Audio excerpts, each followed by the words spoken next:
Susan Thomson loved playing her piano, and each day she spent about 4 hours practicing to play the piano. Her father always encouraged her to play more each day. But the bad news was, Susan Thomson was very bad at playing the piano. Even at school, her teacher knew that Susan Thomson could never be a good pianist, that she could never make it.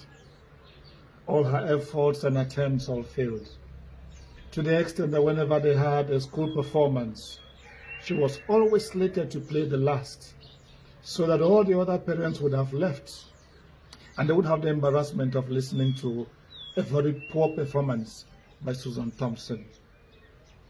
Then years passed and Susan struggled but could never make it.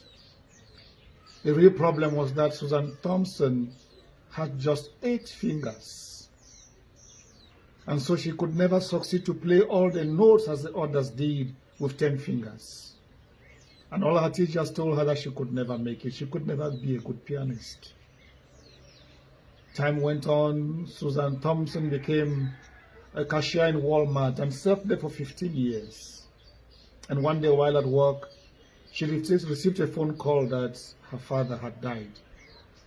She left work, rushed home, and was consternated with the bad news and the family that was devastated.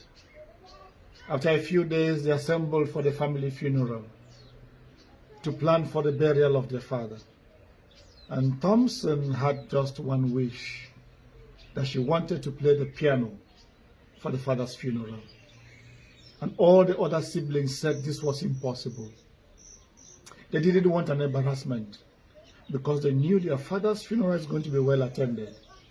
And it would be an embarrassment to have a very poor performance from their sister, whom they knew could never play the piano well. And after some pressure from their mother, who insisted that Susan Thomson must play, the others gave in. The day came for the funeral of the father, and the time came for Susan to play the piano. As she mounted the rostrum and put her fingers on the keyboard, she started playing Amazing Grace. Amazing Grace, how sweet the sound.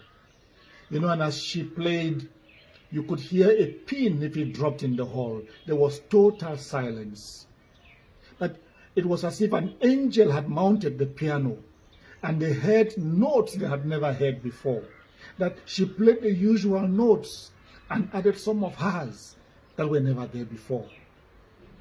At the end of the funeral, everybody moved up to Susan Thomson to congratulate her.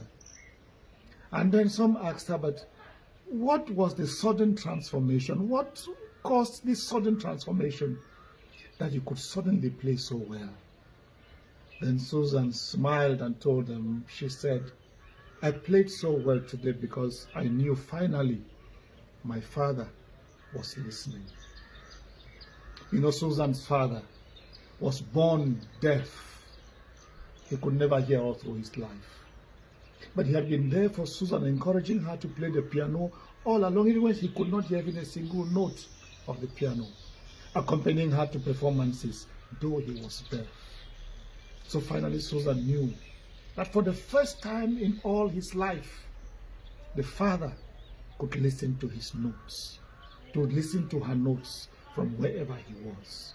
So she could play with such ease, knowing the father was listening.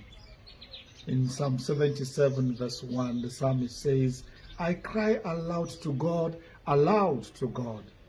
and he will hear me. You know, I can face the challenges of the day because I know God is listening. I can go through the storms of life because I know God is listening. Even as you walk through today, through obstacles, even with the voice telling you you cannot make it, even with the world around you telling you you cannot succeed to do it, go ahead with courage, because you know your Father is listening.